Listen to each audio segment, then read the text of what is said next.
Hello, and welcome back to Secret Sonics. I am your host, Ben Wallach. My guest today is Tim O'Sullivan. Tim is a producer, engineer, and mixer based in Los Angeles, California.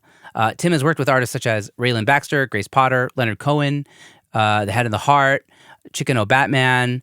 The list just goes on. Liam Gallagher.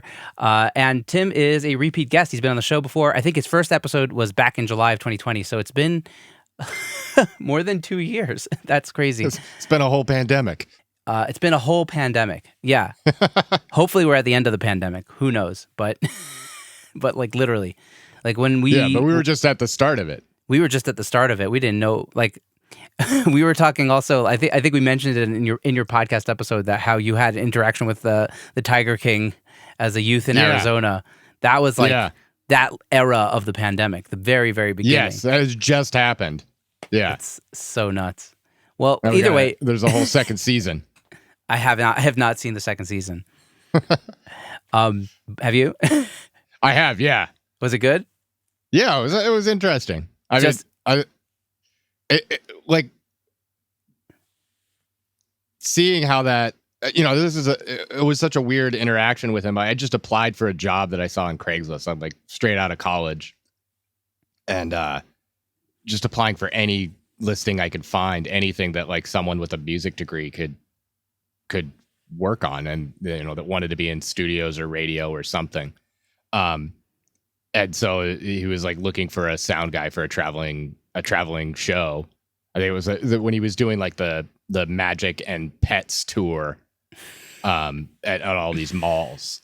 And I remember like, Googling him at that time and seeing like Carol Baskin's website and stuff like that, and like all these weird allegations against the guy. And I was like, I am so desperate for a job. I literally just left school. Like, this seems too sketchy for me. Yeah. and just, emailed him saying that I had that I had already found a position, which was a total lie.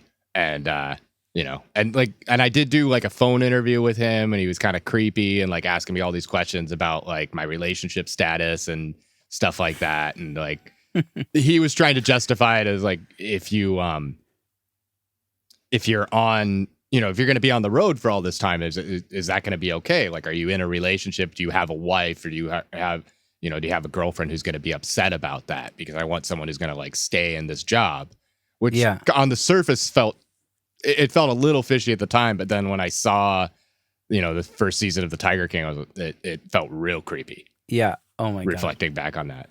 But yeah, I ended up like, I found an old email from him and put it as like a screenshot on like my Hinge profile and stuff like that. And it was the greatest like icebreaker, like, it's so awkward, like talking to someone, like dating online during a pandemic and like talking to a new person that you don't know anything about. That at least gave them something like interesting to like ask me questions about. And it wasn't just like, it's like the public domain. It's like everybody has seen it or heard about it. Yeah. It's like a amazing talking point. Yeah. It was much better than like, here's a picture of me hiking with my friends or whatever, or I caught a fish. Yeah. Look at this console. Yeah. Or another million pictures of an engineer in front of a console. Right. Exactly. Well, either way, welcome back to the show. I'm glad to have you back. It's good to catch up. Yeah. Great to be here. I guess the obvious like first question is like, last time we spoke, you were manager of Barefoot Recording, and Barefoot doesn't exist. You're in a new location. Like, tell me about that transition. What was it like for you? What happened? Yeah. I mean, with the pandemic and with the studio being closed, and with what Eric Valentine was the owner of Barefoot Recording, and what he and his wife, Grace Potter, wanted to do with their lives, it just made sense to sell the studio. And that was obviously hard for all the people that work there and all the people that were trying to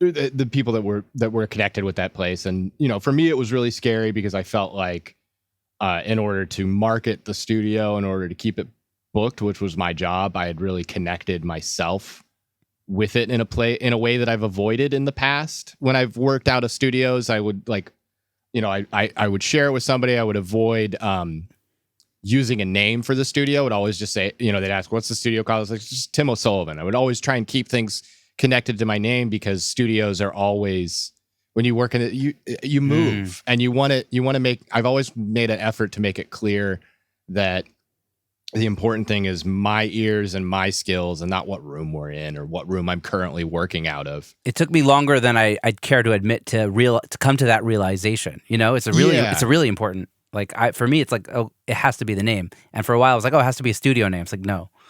Yeah, no, it's got to be connected to you, especially when you're starting. And when you're starting out, it's so exciting. Like, oh, I have my own studio and I get to name it and all this thing, stuff like that. And then you lose your first studio because of a landlord issue or something like that.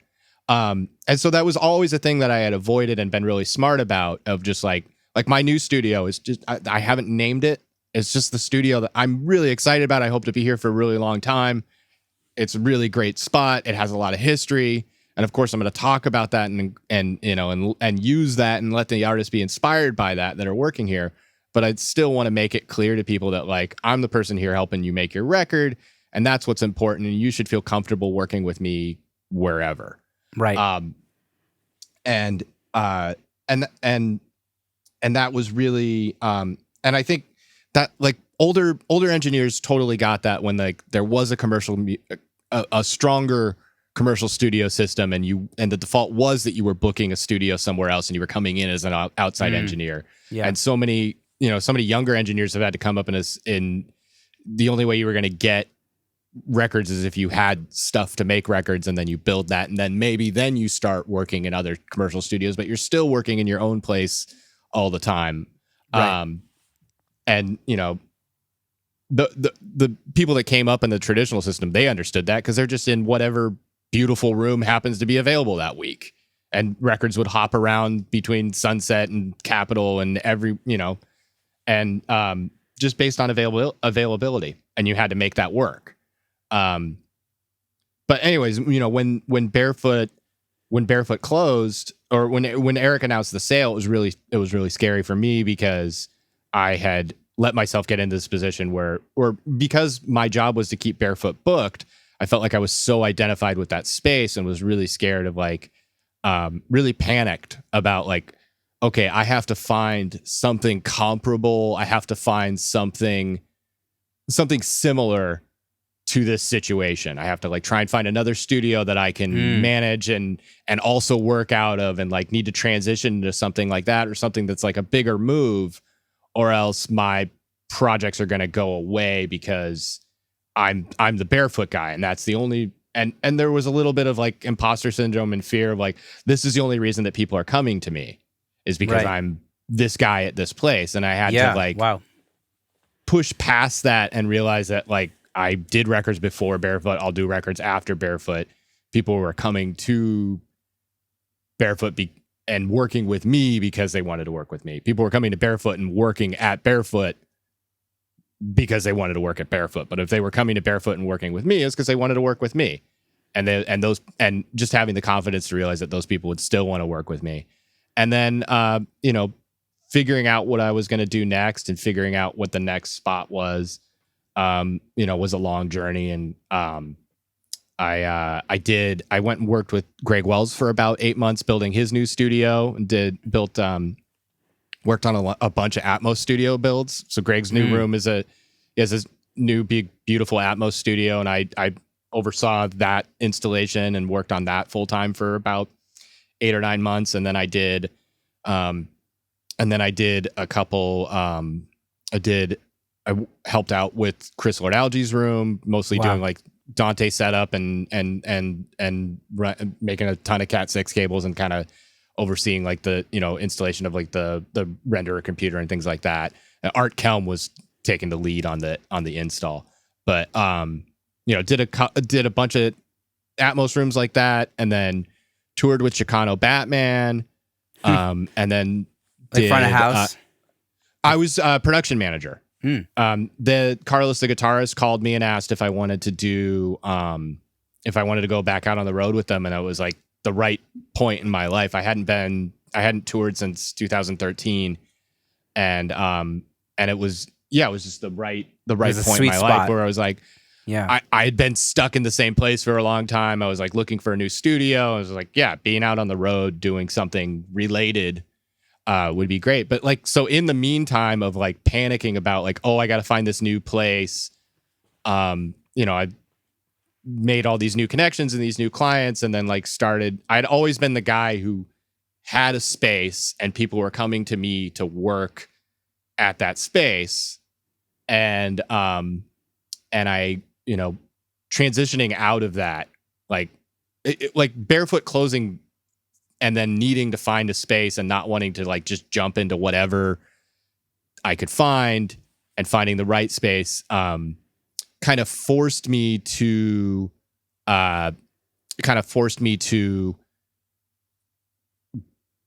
in the meantime of that and the panic of figuring that out, I started being someone who was booked at places outside, and I did sessions at Henson. I did sessions at, was finally being someone in LA that I was a staff guy at Capitol, and then I was the staff guy at Barefoot. Like, my experience making records in LA was very much being connected to a place, and then all of a sudden I was out doing stuff at I was doing stuff at Chicano's studio, and which was great. And it gave me the time to like move into a spot, find the right spot, and set it up. And I'm kind of like just now at the end of that journey of like, you shared photos recently on Instagram of like, I had a photographer come through, it looks beautiful, and do that. And thank you. And I had a photographer come through and like and set that up, and I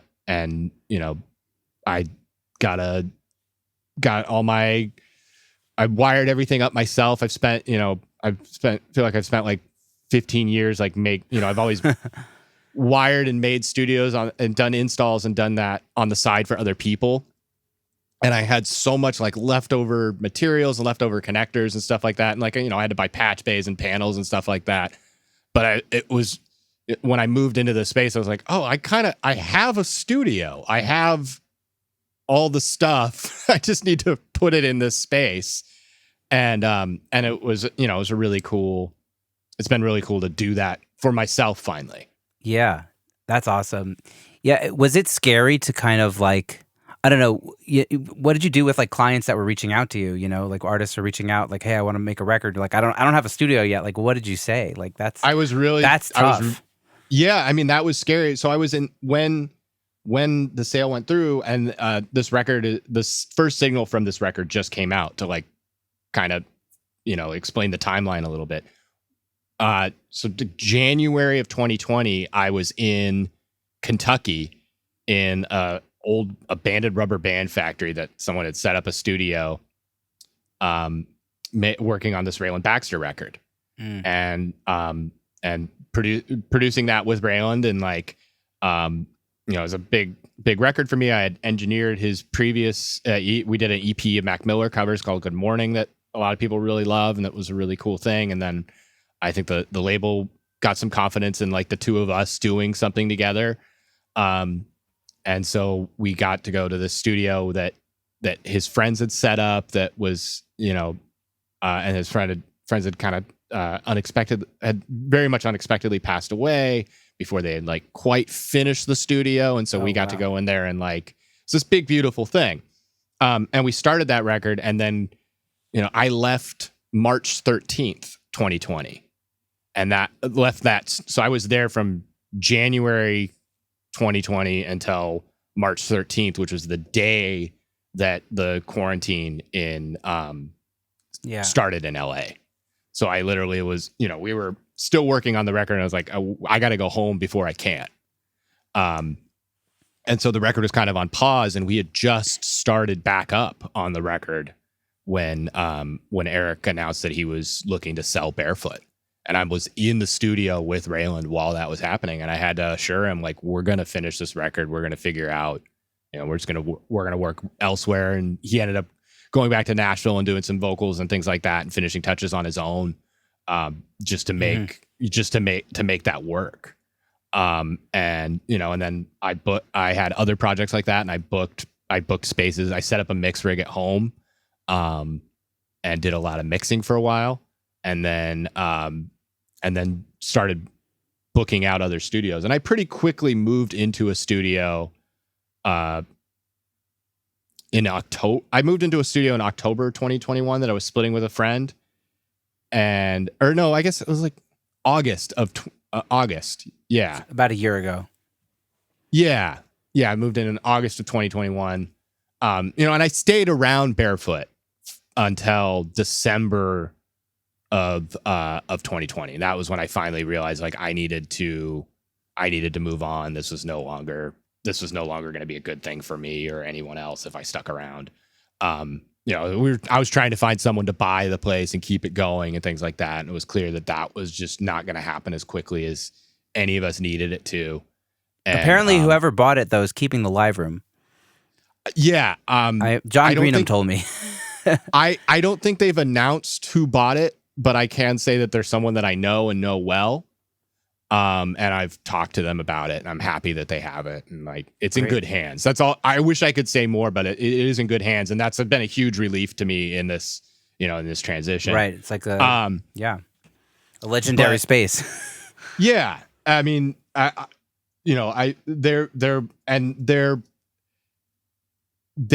good to have someone who's excited about it, in the space. Barefoot had some new momentum with us opening it as a commercial space, but at that point in Eric's career, it was a thing that it wasn't where his heart was. He was ready to move on. And that's nothing against him. He had been there for 20 years. And had a family and like was focused on that and needed a new adventure. And my point is just, it's cool that someone with some real resources who's really excited about the space is coming in, and that's great. Yeah. And it needs some fresh blood and someone who's going to push it forward to the next era instead of just keeping it going as what it was. Right. But back to you. Yeah, but back to me. But what was I saying?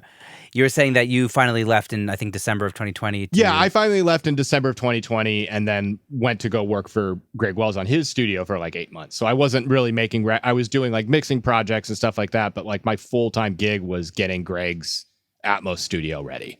Yeah. And we were under a really tight deadline, and I was just working like full-time, as many hours as I could on that until we were done. Was it fun to build an Atmos room? Yeah, it was really cool. It was a new challenge. It was a new, it was just a lot of speakers. Yeah. The best way to sum, like every challenge in building the Atmos room could be summed up with that there was a speaker everywhere. So we're laying out the rack design, and you have to consider the fact that the racks can only be so tall because there's a speaker firing off of every wall and every part of the ceiling, and you can't block the path of, any of these 20 speakers. Oh my god. And so the racks can only be so tall. And so I was like, okay, well, we want to make the racks make sense and not, we don't want to, but Greg also has a ton of outboard gear, and we're not trying to like throw things that he's going to reach for all the time in the back of the room or things like that. And so that was the real design challenge. But so I was doing that for a long time. Then I moved into that studio in August of 2021. I had just settled in. I was like just about to start doing records there. And then I got a phone call from Jesse Peterson, who is he is a guitarist and producer and the partner of Mia Doi Todd, whose record I had done at Barefoot with Money Mark, and it was this beautiful record called Music Life. And basically Money Mark, keyboard player from BC Boys and, great producer and someone I've worked with a bunch and a good friend and mentor, had a studio for a long time that was at this property in Frogtown that was owned by Mia's father, Mike Todd, who is a really amazing sculptor and painter, and he has an art gallery and a workshop. And then on that property, Mark had a recording studio. And it was like a big warehouse space. I think at some point it had been like a film production lot, and like that's kind of the neighborhood I'm in. Like that's most of the stuff that's around here is that. But it's this really really cool spot. And Mark had a studio there forever, and I had come and hung out with him there and worked on stuff with him there. And the guys from Chicano Batman had done stuff with him there. And that's actually how I know the guys from Chicano Batman. It was this really cool studio. And for years, Mark had said, oh, when I move out of this place, you got to take it over. You got to move in. And Jesse just kind of calls me out of the blue and says, hey, Mark moved out. Mike's listing the studio like today, but and there's someone who wants to move in, but he'll hold it for you. Wow. And it was just this thing that we had talked about for years that I knew would be this amazing opportunity for me. But I had just moved into this other studio, and it was like, so of course I had to take it. So I found someone else to like take, we found someone else to take over my lease at the other studio. I moved out. I got settled in here. And then like a couple weeks later, I got the call from Carlos, the guitarist from Chicano Batman, asking if I would want to go on the road with them. So I went out on the road with them as their production manager and did monitors and was the guitar tech and drum tech and just like wore a bunch of hats, and it was really exciting and fun and like really healing to be back on the road in a bus with a bunch of people every night. And then they're all friends. And like I've worked on a bunch of stuff with Eduardo, the bass player, on at his studio, and I've gotten to work on more stuff with Chicano. I'd worked on their previous record, and one of the first things that got canceled during that was in my orbit that got canceled during the pandemic was their performance at Coachella. The record we had worked on. They had been held. The label was holding it until the Coachella announcement. Oh wow! And then they announced that they were going to play Coachella and that the record was going to come out. And then within a week, Coachella's canceled, and they're still putting the record out. But then they couldn't tour to promote it. Right. And so it was really healing and cool and nice to be like, and amazing to see. To finally get to go back out on the road and see them finally present those songs that I had seen take shape in the studio, right? Out on the road every night and so I did that. I've been on the road with them they all have children, and like we did short runs, like 2 weeks, week here, and then like a week off, but for about a year. Wow. Did that with them. And then in between that was doing, been engineering for this producer Andrew Wyatt. I worked on the Yeah Yeahs record with him. I worked on Liam Gallagher record with him. I worked on a couple other things with him that I can't talk about yet that are really cool. And starting another record with him in about a week. So I've just been super busy and have just been, and I've done a handful of things at the studio, but haven't really been able to settle in. And, I've got a big, huge live room. I've got an ISO booth. I've got, I've got a console. I've got all the things that I want to have, and a ton of instruments and all my tools. And then but I've just been sitting here without the infrastructure. You've been too busy. You've been too busy to start the studio. Too busy to start the studio. And so when I got back from this last Chicano run, I took a month, and that's all I've been doing for the last month until this record starts with that I'm going to work on with this other producer. Until this next project starts.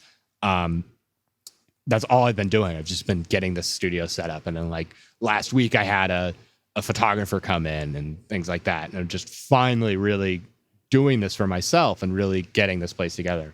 Nice. So it's exciting.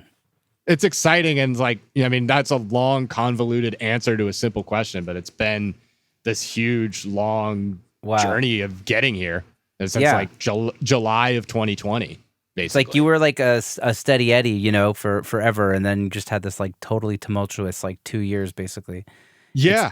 It sounds like it had some good moments also. Like, it had some great moments, and I wouldn't have ended up. This was a thing that I needed to do for my career, to have a space that was just mine, that was just that I could, grow in again. And like, as long as I was connected to Barefoot, I've only like worked out of a studio for like at a time, at least 3 years or so. And it just seems like, not to like put that on this place, but like, that's kind of a natural evolution. It seems like, okay. And I even saw Eric do that at Barefoot. It was like every couple of years he would make some major change to the live room or like some major change to the equipment. And like, they're like, that's kind of the time where you have to shake things up. And Barefoot had become this sacred place to me that I wasn't going to change anything there. And I was doing what I did there. And I wasn't going to grow. Like now I can be conscious of that. That's so I wasn't interesting. going to grow or do things different. And this was like this big push out of the nest moment. And then I'm in this new space. And now I'm just really excited to like, I did a bunch of things here that were all things that I wish I had had at other studios, and just little, just little infrastructure things and little routing things that I wish had happened. Yeah. And, being able to finally do that for myself. Yeah. It's funny how these transitions are like uncomfortable, but then they end up paying off. Like I moved my studio into here right before, like a few months before the pandemic, actually, because of like construction noises. And I was like so bummed about it. And but then I was like, oh, this studio is actually way better, and like the acoustics were better, it translated better. And then it was like a pandemic. It's like, great, now I have a studio in my my home.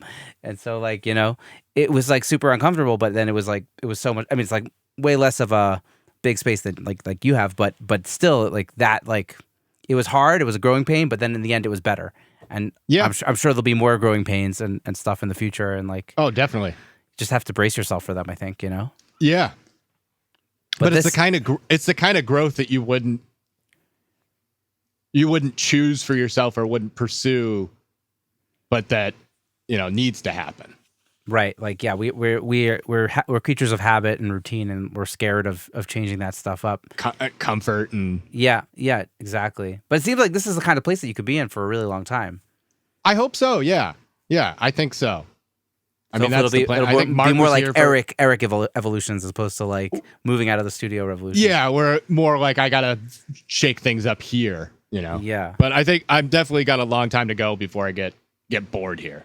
Yeah. I mean, it sounds also like it's cool that you were in and like you were able to kind of take the time to do the other things and not be in such a crazy rush to move in, because it's like almost like you embraced that time of like discombobulation, or I don't know what the right word is, but definitely. I mean, I think it was out of necessity. I'm not going to like pat myself on the back for that or like think or say that I was like conscious of what it was that I was doing. But definitely, I think that's like, and I'm thankful that it worked out that way. And I definitely grew and learned a lot. I need to find I need to find the ability to be like able to like just like, put the brakes on for a month to like do something. Like, I mean, I guess I sort of just did that now. We had a kid, and I told you we had like our second child, and it was like so much. It was so much more than I expected to have, like from 1 to 2. And I basically just didn't work for like 2.5 weeks in August because like my son was home from daycare. It was just like, it was just like everything broke loose. And I was like, I guess I have to embrace this. It's hard. I mean, not that setting up a studio is anything comparable to like having a kid, but right. Yeah, I wouldn't have, if I didn't take the month to do it, it wouldn't have happened. Yeah. You had to just buckle down and go for it. Yeah. And I've just been working around the clock on it. Yeah. Yeah. And you have so much gear, dude. Like, I don't know. I was looking at your website. Yeah. I mean, part of that is just being like, I've been collecting stuff forever. And then a big part of it was just a panic of Barefoot had so much stuff and had so much, we had Eric's whole collection and so many instruments, and all of those things became part of my toolbox. And I panicked and was just like, how am I going to keep these things in my toolbox? And I'm really proud of, I built this whole new toolbox and found ways to do all those same techniques and all those things that I was doing there. I mean, a lot of it was like, there was a ton of different guitars there. And a lot of what I ended up doing was, if I wanted someone to play something differently, I wouldn't necessarily suggest that they do that. I would say, why don't you try this instrument that's going to make you do that? If I felt someone was being too uptight, I might give them I might give them a goofy guitar for a second, or if I thought that like they were being uninspired, I might give them something that was more exciting, or or if it's just like, or or I don't know, I have like I have this kick drum beater that's kind of weighted funny. And so if I feel like someone's timing is kind of lazy or kind of or they're rushing a little bit, I might give them a different beater for a second, and then their foot will change. They're focused on why their foot feels a little weird for a second, and then they come back to it fresh. And they're like, I have guitars that I might do that with, where it's like, that's really neat. They're too focused on this part, and just if now they got to conquer this other slightly different instrument for a second, it at least shakes them up, and then I give them back their guitar. Or it takes them out of their head, and Yeah, just like, oh hey, try this. Isn't this fun? And that was a really valuable tool there. And so like one of my big projects when I was in quarantine was buying all these Squiers and like Frankensteining them and like building out that toolbox. And I was like, okay, well, what are the guitars that I was reaching for at Barefoot, and how do I get those tones and those responses from the artist when they have that instrument in their hands without spending $1 billion? Right. And then in that process, I was like, oh, well, wouldn't it be cool if I had this? And wouldn't it be cool if I could do this other thing? And wouldn't it, and so then I ended up with like 25 of these ridiculous guitars. Wow, that's so crazy. Can you walk us through like one or two of them?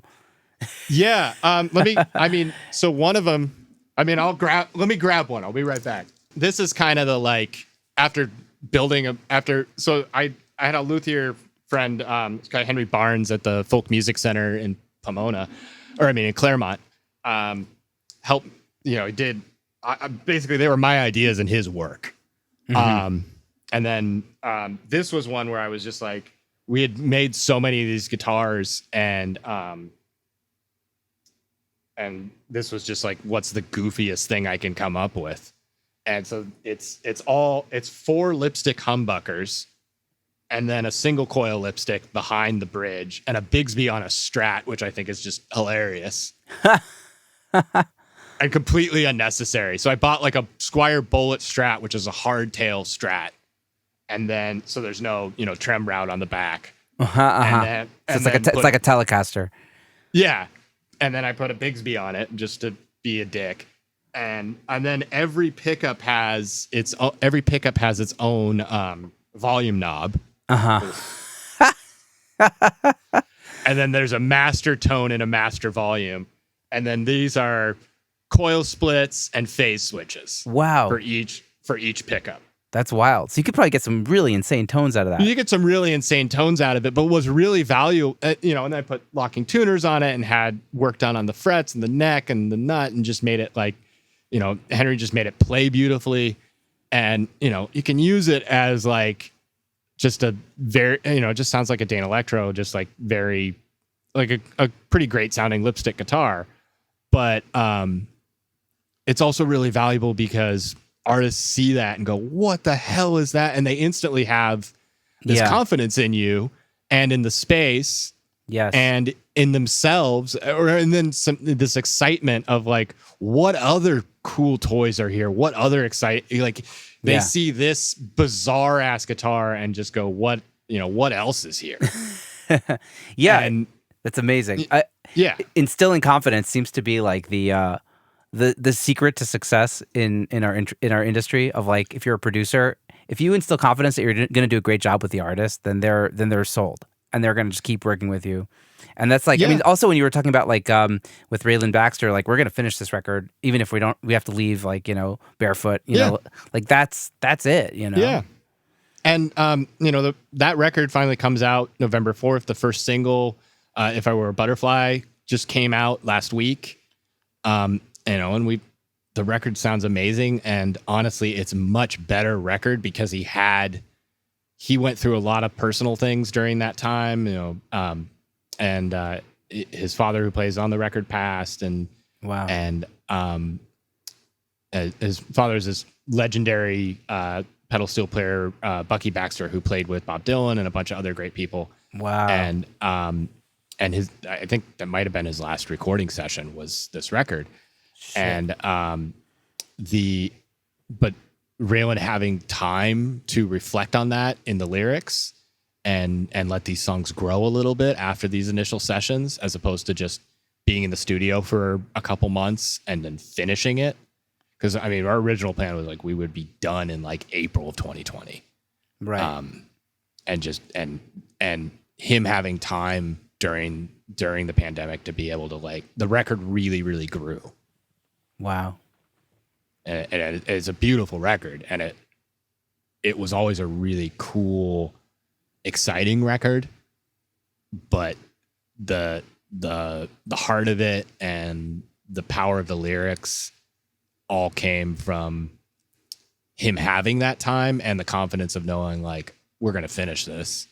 Yeah. And, but also having the time to just let it be what it needed to be. Yeah. That's And so that wouldn't interesting. have that wouldn't have happened in any other circumstances. Every part of that story had a positive impact on that record and wouldn't have occurred by plan. Yeah. I guess there's Like- some silver linings to the pandemic. That's no doubt Yeah. about it. Yeah. And I hope we see, hopefully we'll see more art that came out under the, I know other people had the same experience. Yeah, I think we're all like still in recovery. Like I know so many people now are in like, I mean, I'm in therapy now for like almost a year.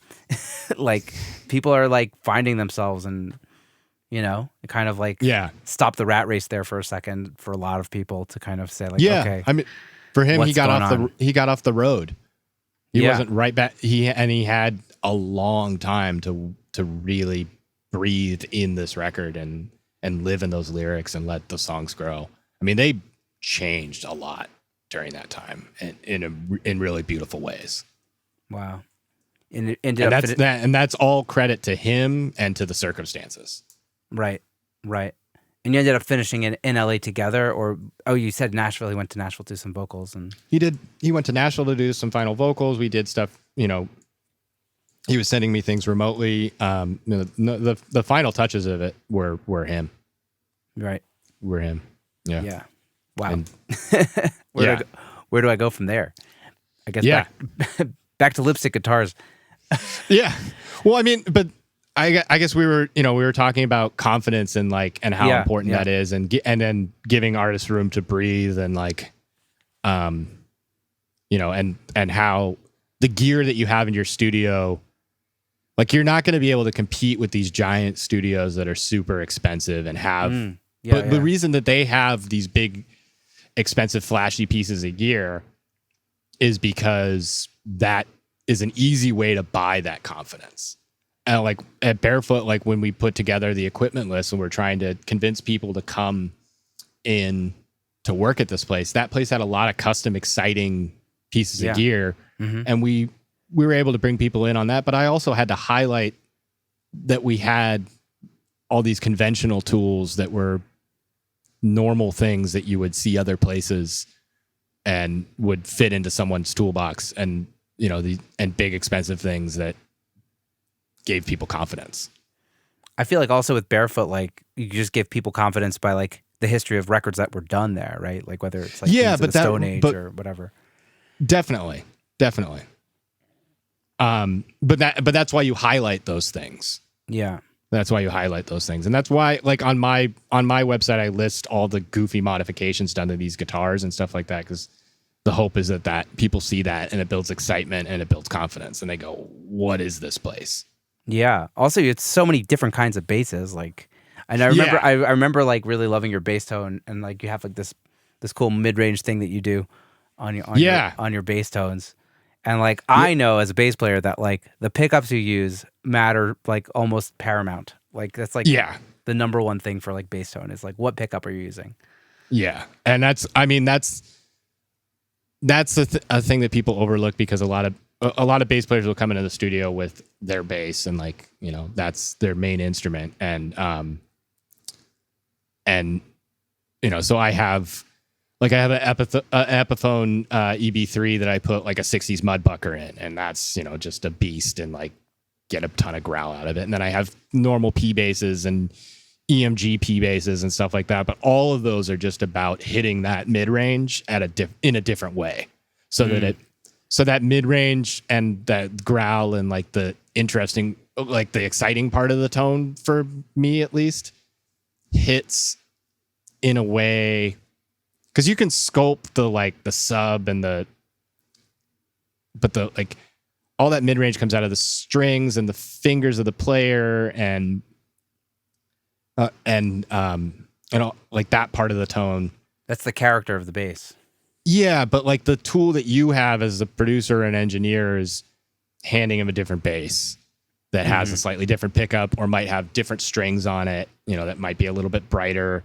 And I got really nerdy with I have a lot of different flat wound strings, and I have some flat wounds that are kind of bright, and like some really, and some round wounds that are gross and dirty, and that and I've boiled a bunch of times and they sound a certain way, and and using felt picks or different pick material and stuff like that because it changes how the fingers are hitting it. And but I guess my point is that that part of the, at least for me, a lot of the character of the bass is lives there, and I'm trying to sculpt how that interacts with the kick and with the guitars and what's happening in the song.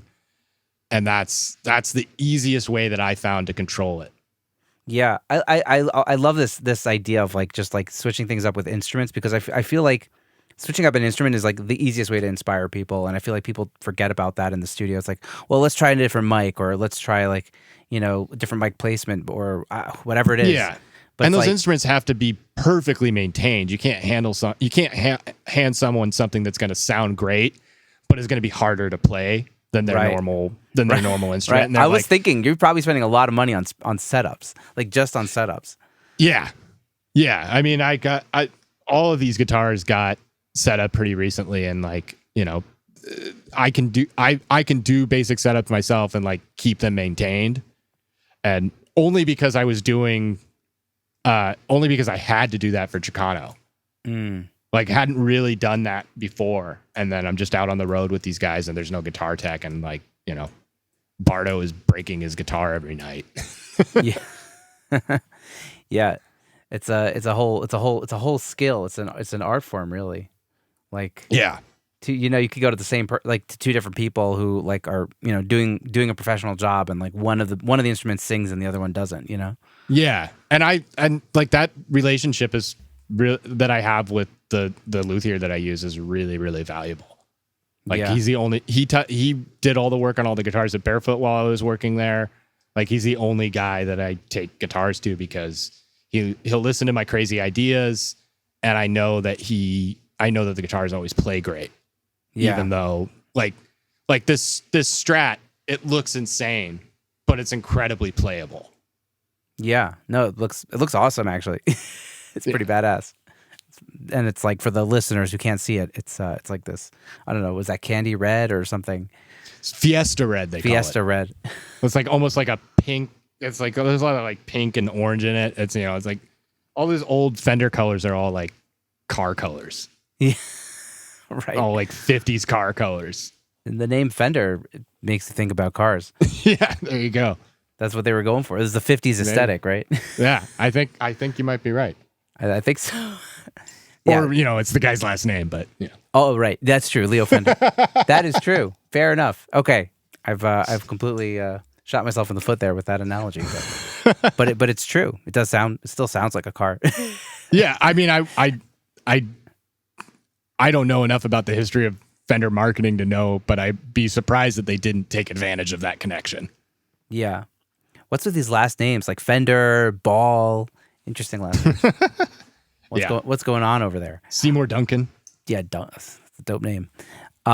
Wait, so I was curious, doing the whole Atmos thing for Greg Wells. Did you think about doing Atmos for yourself? What was your thoughts having seen that whole thing come to fruition and then building your own studio? What are your thoughts on that in general? Atmos is a really exciting format. And it's becoming way more accessible. And from a mixing standpoint and a production standpoint. And I'm there's a lot that you can do in headphones in Atmos, and you can start things there, and then like, and I'm not, I did do a lot of work helping people set up these rooms, but I think what was important and inspiring to me, I love mixing, but I also love tracking and producing and making music all the way through. And so where I wanted to spend my time and my resources, at least on this initial phase of this room, was on those things. Yeah. And I had my mixing set up. I have my PMC results, and I have my headphones, and I have a great sounding mix room here. But I think down the road, I would love to do an Atmos setup in here, but I think, there's some work that I'm still doing in Atmos, but it's like assisting other people or like working in their studios. And so at this point, it doesn't really, like, that's a down the road thing for me, but it is a really exciting format. And I think a lot of people were really on the fence. And then once I went into some really great rooms that were set up with it and I've heard some really exciting things, and things that people were working on. And once I was able to do that, I was sold. Yeah. Yeah. I really can't like fully judge it because I haven't heard it like that. Like I've only heard binaurally. So like, I don't even know if there must be an Atmos room in Israel somewhere, probably used for film. There must be. Must be. Yeah, there must be something, but I haven't heard it yet. So yeah. If anybody listening in Israel knows of a room, let me know. Let them know. I'd love to hear it. Or maybe one day I'll make it out to LA and find a studio or something.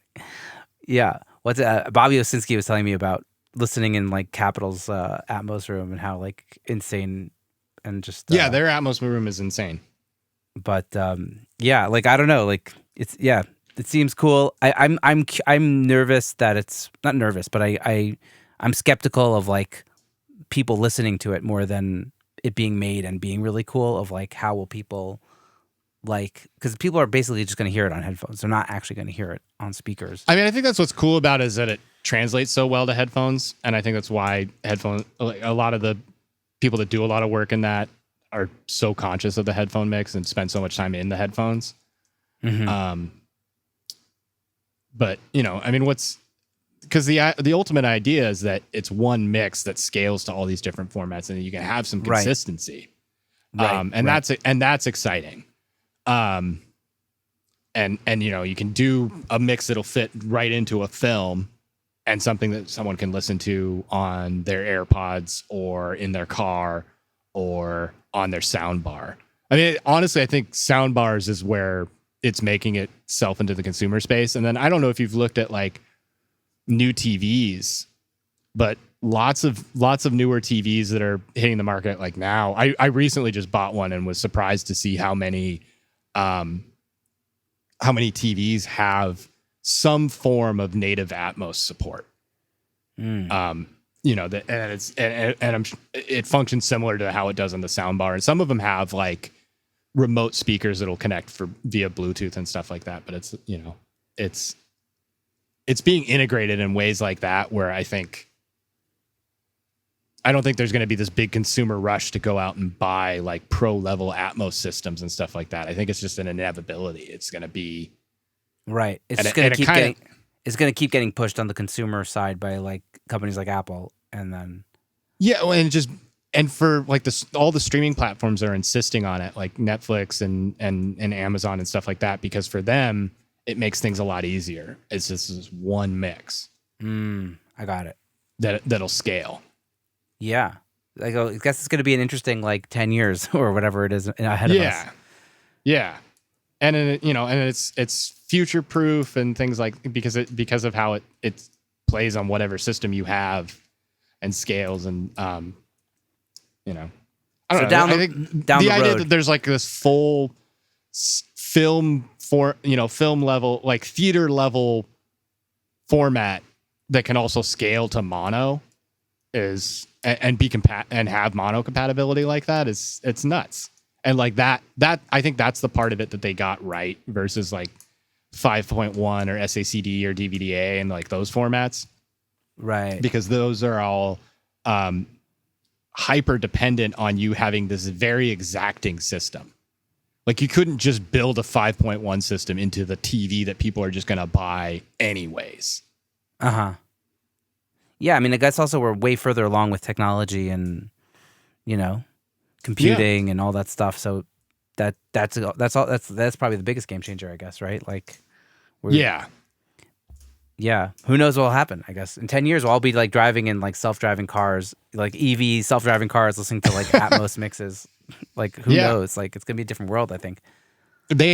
Dolby has a Tesla that's like that they use as like a demonstration vehicle that has an Atmos system in it and has all their like there's an iPad you can pull up all their like test mixes and stuff that they have. And I know there's, you know, manufacturers coming out with like it'll be dealerships will be pushing that because it's another premium thing that they can put on there. And I think but it's crazy how well it works in a car. Mm-hmm. It's really cool to hear. Cars like the obvious spot to like do Atmos because you're anyways surrounded by all these like, you know. Right. Yeah. You already have all. There's going to be a bunch of speakers there anyways. Yeah. Yeah. But man, I dig that you kind of you have it in the back of your mind, but you're not there yet. But I mean, I'm still.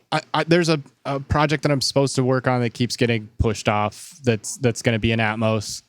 I think it's just, you know, it's a thing that's going to be there, but like records are still going to have to be recorded.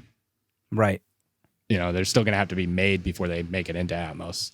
Yeah. Somebody was telling me on the show that he thinks it's really cool, the idea of like making a record for Atmos from the ground up, of like already in like the production stage, thinking about like where are things going to be panned, how's it going to, as opposed to like doing a stereo mix and then like Dolbyfying it afterwards, you know? I did set up a system for a producer who very much wanted it to be that, where he knew he wasn't going to be doing a lot of Atmos mixing, but he knew he was going to have projects that were going to be that he would mix Atmos mixes he was going to need to approve. So he wanted to have a great system to approve them on and something that was going to be comparable to what it was being mixed on. And then he wanted to be able to make production decisions and writing decisions based on this is ultimately going to live in if this is ultimately going to live in this format. I want to be able to throw, he had a whole rig set up where he could do cool delay throws and have like his tape echoes and things like that as part of his Atmos setup. Wow. But it was very much so that he could he was like, if this is going to be a thing, I want to be able to think about it at that stage. Yeah. Smart. Yeah. Hope it works out for him. I'm sure it will. What else should we chat about? I feel like there's other things that that's on your mind that I want to, but I don't know where to lead the questions. Yeah. I mean, I don't know. I've been so focused on this studio and like, I could talk a little bit about some of the things that I've done a lot of like little creature comfort things that I wish I had at other studios. Like I got this, my whole keyboard rig is on, all my synths are on this Franklin Audio switcher. And so it's a DI that has a big knob on it and then you can crank it. But the end result is that all my synths come up on 2 DI channels on the patch bay. And it's just always up. And then there's a through on the Franklin switcher that's also feeding it feeds a speaker. And so the idea is that like you just go stand in front of the synth rig, turn the knob, and it's labeled and it's pointing to whatever you want to hear. The Moog Voyager, you want to play something on the Prophet, you just turn the knob and it's just up. And it's that's so that like the artist isn't having to tell me like, oh, I want to hear this, I want to try this. Just like in the moment, they can see, oh, I just turned this knob to the Casio. It's like when you go to like an audio store and you want to switch between the different speakers to kind of just like find out. Yeah, it very much like it's like the hi-fi room at Best Buy and like you press the switch but all my synths are set up like that, and then they're all feeding MIDI and they're all in one part of the room, and then there's a panel right underneath that's hidden. And it's really slick, and I've wanted something like that forever, and I've set up like less slick versions of that at other studios where I was I would take the headphone outputs of all the synths and feed it into a Mackie mixer or something and just have that set up all the time, and then that's feeding a speaker. Because that's the other thing, is like I want all the keyboards to make a noise without me having to make a track in Pro Tools, or like I don't want anyone to wait for me when all they want to hear is, do I even want to play this thing? Well, let me just ask you a question, and you'll rephrase that. Is that cool? Yeah. Awesome. Wait, so let's go back to your studio. Tell me a little bit more about, the setup, things that were important to you to kind of like build an amazing setup for your clients. Yeah, so I wanted to have a big live room with tall ceilings that I could like have a big live sounding drum sound if I wanted to, have a small sounding drum sound if I wanted to, by miking it differently and keeping things close. I wanted to have enough tie lines and enough mic lines to be able to put amp. I always use reamps to distribute guitars, so I wanted to have enough tie lines to be able to put reamps wherever. I wanted to have Q lines everywhere, so that I could put Q boxes wherever anyone would want to work. I wanted to have, and then just to have ultimate flexibility on every wall, I put a cable pass through. I got threaded PVC pipe. It's like sewer drain. I'm not even sure what the part was. It's toilet. I got toilet parts, put toilet parts in my walls, and I think it's like a inspection point for like a sewer line. You can see if if there's a diaper clogging it or something. But the end result is that there's a threaded PVC pipe on every wall with a little cap that you screw in, and there's rubber behind it to keep it from to keep sound leaking through. And then I sealed it off with green glue and things like that. But the end result is that, let's say all my mic lines are being used in that particular room, and I want to put something in there that I didn't anticipate, even with all the like thought that I put into laying out the panels, or I just need to very quickly throw something. There's a pass through in every wall that I can do that, and that seals up really quickly if I'm not using it. Wow. And so I put those in every wall. It took me like an hour. It was just. And honestly, that idea my mom gets credit for. She's super handy, and like she's a landlord during her retirement, so she's always fixing up these places. And she was her idea. I told her what I wanted to do, and she was like, "Oh, get toilet parts." Amazing. Yeah, and I remember you telling me in our previous conversation how you just drilled a hole in the wall at Barefoot at one point for like a session. Yeah, I wanted to avoid having to. I put the holes in ahead of time this time. Right, exactly. The holes are just there. And then what else? Oh, so then all my keyboards and all my synths are on this. Franklin Audio makes this. It's a company out of Australia, and they make small batches of these switchable DIs. I think it's 6 stereo inputs, but the end result is I have a big knob that's labeled with what keyboard it is, and it's like it's like the home audio showroom at Best Buy, and like client can just walk up and they don't have to tell me like, hey, I want to dig through and see if maybe there's a sound on the Prophet or that I can start with, or like if this keyboard is going to be the right thing. Just as soon as they're feeling inspired, it's up. They just turn the switch to it. There's a speaker feeding out of it. They can hear the noise and go, oh, that doesn't work. I'm going to try this thing, without me slowing that process down. And it leads them free to experiment. They don't have to wait. They don't have to wait for anything. And then it also doesn't take up a ton of, in order to do that in other studios, I had to have everything patched into the console and take up a whole bunch of faders. And then the other thing that I really wanted to do is have I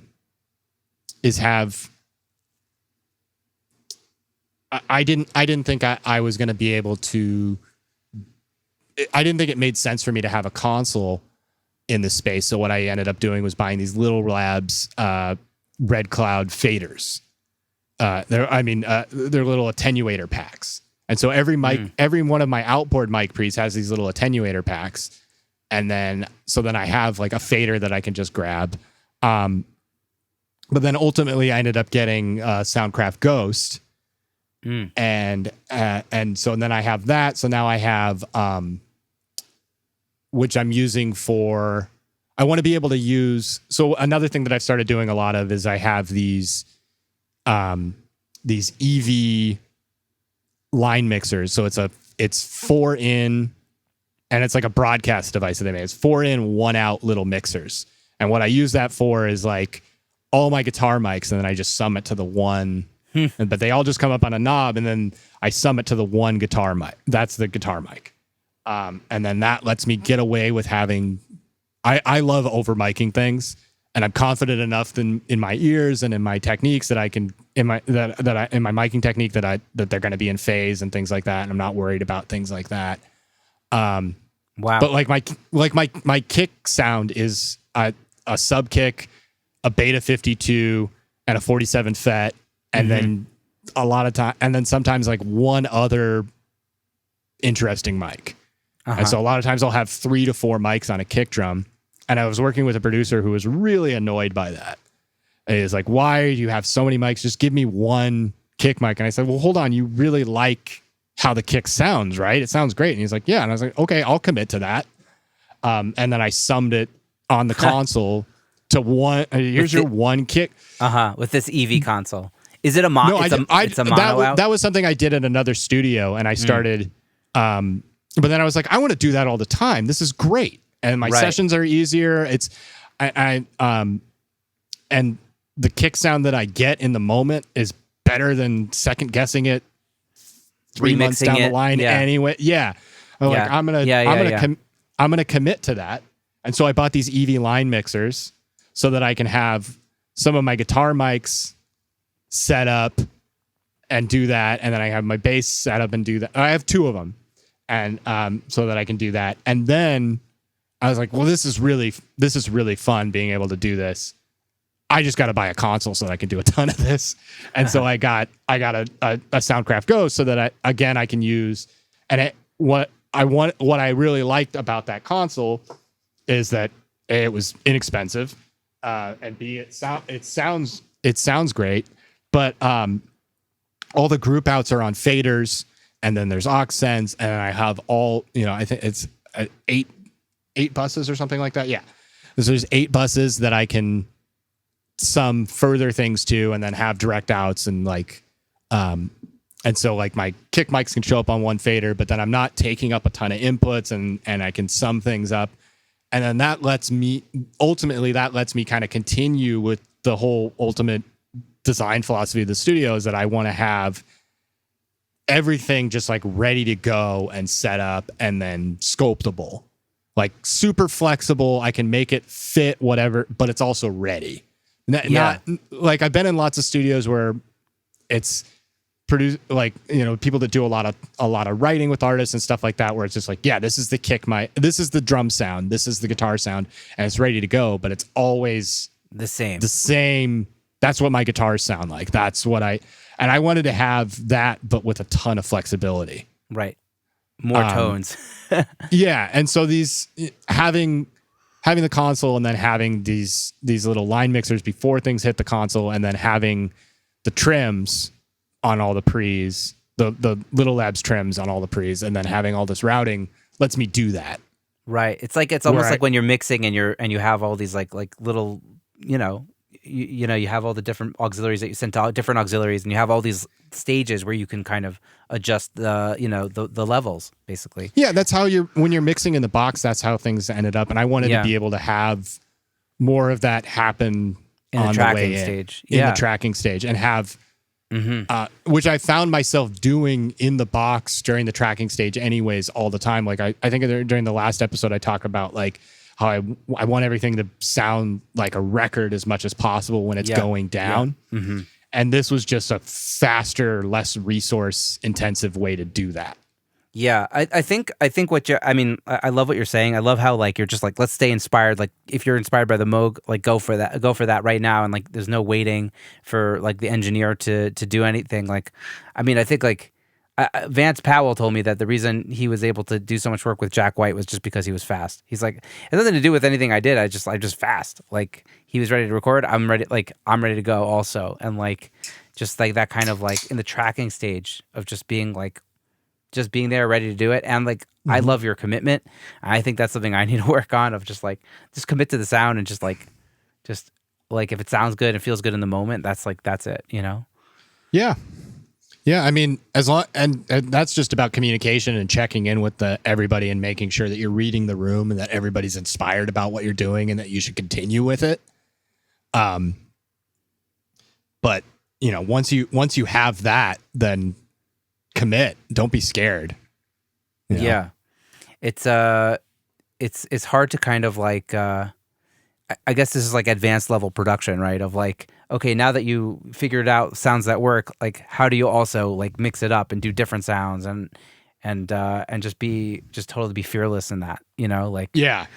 I think there's like a stage where you kind of understand how things work, but then you kind of like always like you're always guarding yourself and like doing extra work in order to protect yourself down the line, and that's like really a dangerous place, because you just slow yourself down from like. Yeah, I mean, if you're like when you're engineering for someone else, like a commercial studio and things like that, like when you don't have a relationship with the artist like that, it makes sense to cover your ass and just like competently record it, right? And not overly commit, and not, you know, definitely don't want to paint yourself into a corner. But like, this is my studio, and the hope in this space, people are coming because they want to work with me and they like things that I do, and they like I have that start to the relationship. And so that lets me be a little bit more committal have a little bit more commitment to what we're doing in this space. Yeah. Because we've already had that conversation. But I think that's how you get to more interesting and exciting sounds, is by like I feel like it's when you're doing banal recording, like you get banal sounds, you know? Sure. Yeah. Like, and you get boring performances. Right. All true. Like, if you take too long to set it up and you get in the way, especially if you're working like an artist like Jack White, they're not excited about the idea anymore. Right. They've already moved on. They're bored. Now it feels like homework. Yes. And I learned that working with Money Mark. Mm-hmm. He's amazing. You can't get 2 takes out of him. The first take is the one. That's nuts.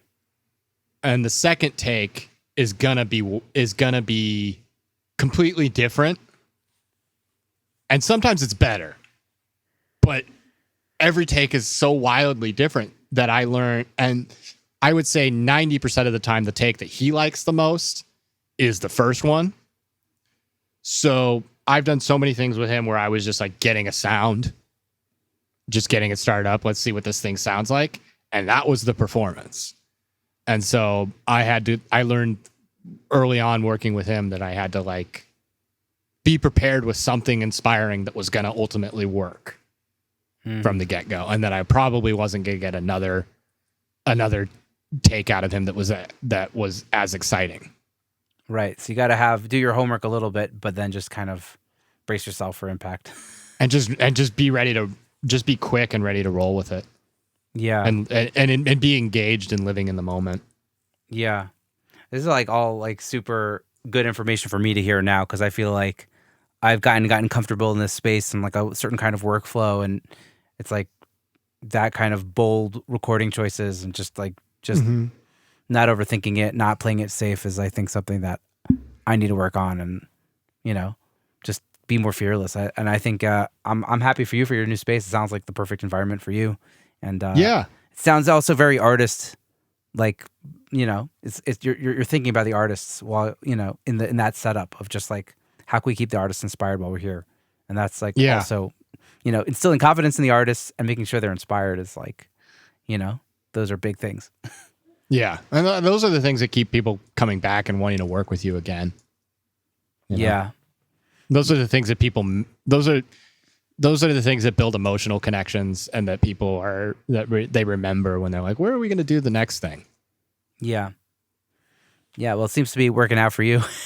I wish you much success in this next space. In terms of like technical things, like in terms of like mixing in your new space, are you mixing in the box? Or are you still hybrid? Like, what does that look like for you? I mean, yeah, I'm entirely mixing in the box and have been for some time. And I was even when I was at Barefoot, just because of the realities of how mixes need to be delivered these days. The stem requirements, the changes that people need, and the way that people need to work, and just kind of the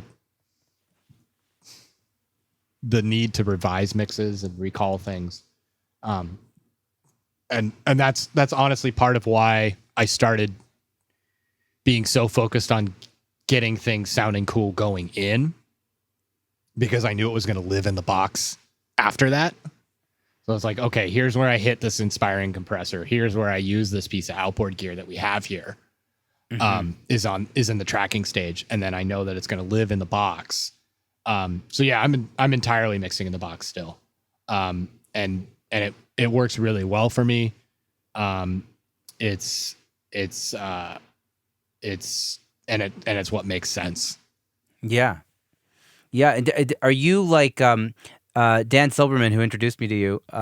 We got on about like stereo bus processing and the mixing stage, and he's quite heavy-handed.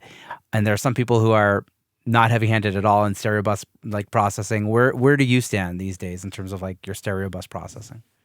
I learned when I was talking to and working with Greg Wells, just seeing like the stem requirements that he was having to do and seeing how he was mixing. I was super aggressive with what I was doing on the stereo bus, and I think so was he and a lot of people. But I learned from him how to, he sent me his mix template and just said, "Let's look through this and see how I'm printing these stems." And I learned to him how to kind of like not be so reliant on the mix bus and still be able to break things out in a way that made sense, and be able to hit things and do cool stuff, but have stems that'll actually meet the requirements, the delivery requirements, and add up to what your stereo mix actually sounds like. Not trying to chase that because you've so overprocessed your stereo bus. Yeah. And now your stems aren't going to add up to that. Yeah. And I found when I started applying those techniques and started thinking about it that way, that my mixes opened up, and I was able to get back to the point where I could make those exciting, punchy sounding mixes that felt like they had the stereo bus processing, but I ultimately had so much more control. Tell me about that. Like, what does that look like? That's really interesting. Like, also like what you said about like, the stem like requirements now. Like I was talking to Josh Bonanno, who's a mixer out of Nashville, and he was telling me, and I never really thought about it this way, that like the format changes, with Atmos and all this stuff is like changing the way people mix because of, all the stem requirements, right? So it's like, yeah, I mean, well, like the majors are like so auditing. The major labels are like auditing people's stems. That's crazy.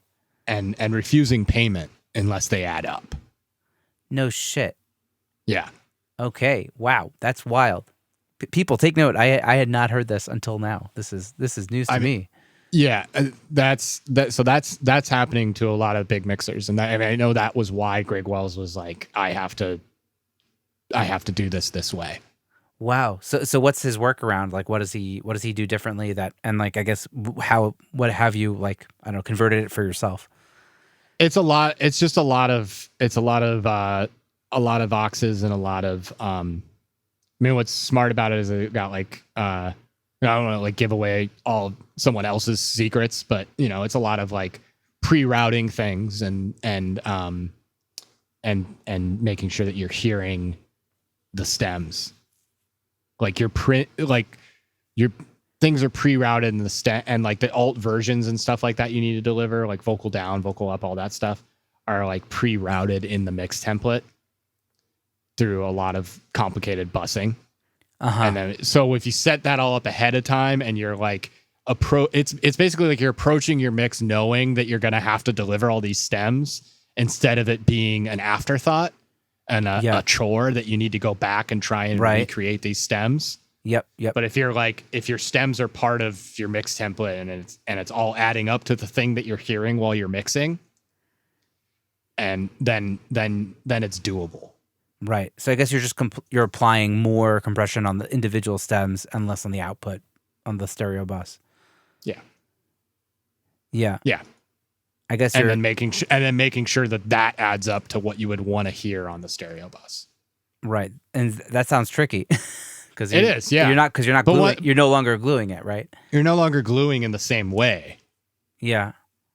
But once you like learn to do that, it like my mixes opened up. Are you applying like the same kind of stereo bus compression on every single one of those stems like you would? Like let's say, I don't know, if you're using like an SSL compressor style thing. No, not. Not necessarily. Not necessarily. No. But I think a lot of it is just about a lot of the difference is just about knowing that you're going to have to do that and hearing it that way from the start. And then if you're a good mixer, you'll make different choices. Got it. That will get you to that place. Right. But it's just committing to this is where I'm going to have to get and then learning how to do that. Mm-hmm. So then it's just about reps and trusting your ear and knowing what those mixes should sound like and what they will sound like. Yeah. But that was the thing that made it make sense for me was like looking at his template and knowing, okay, he's starting the mix with this all set up, knowing that this is the end goal, not going backwards and trying to make stems that add up to this stereo mix. Mm-hmm. It's starting there, and the stems are the processing and that makes it work. And I haven't talked to him about this, but I imagine in his Atmos mixes that help too. Yeah, I'm sure. Having that mindset.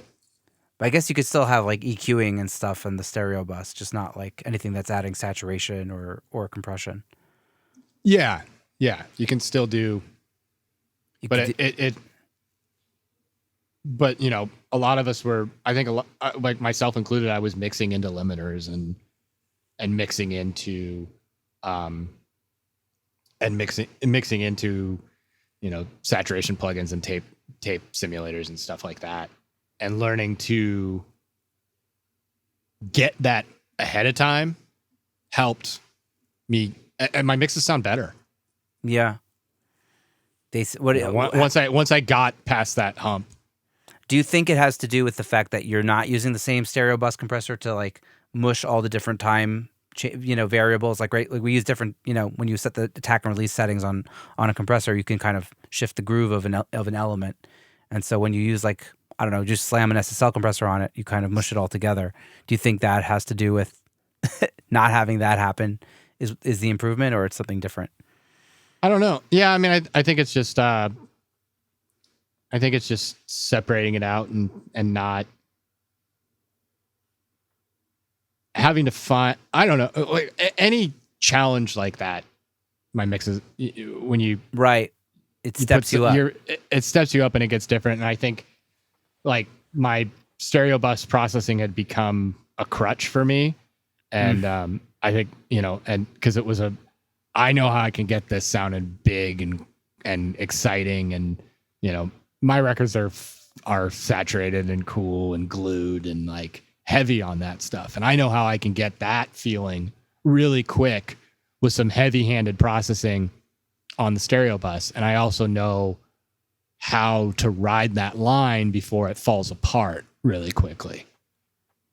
But when I had to force myself to not do it that way, and I knew in my head what it sounded like, and I had to get there through the individual buses and through my drum stem and through my guitars and make sure that all those things were adding up to that themselves, the end result was better.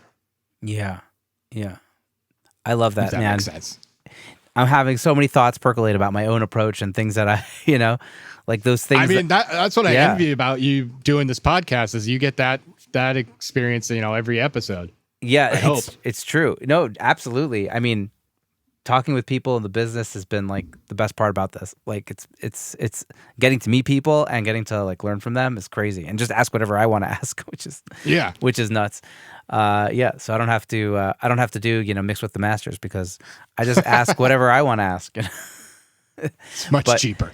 It's much cheaper, but a lot more time consuming to make your own podcast. So choose your pick your poison. Yeah. But that's really interesting. I've had like a hunch for a while that like I am leaning on my stereo bus like a crutch, like you kind of mentioned, and maybe it's time for me to kind of like rebuild the pieces. And yeah. That was what it was, is rebuilding the pieces, is making sure that I knew that what that end result was. Right. Yeah. And if you have a good enough ear, you can fucking bang your head against the wall until it sounds like the thing in your head. And I mean, that's how we all learn to mix. Right. You know what it's supposed to sound like, and you just put the work into making sure that it sounds like that. Yeah. Yeah. It makes a lot of sense. It's just putting in the work and doing it and figuring it out again.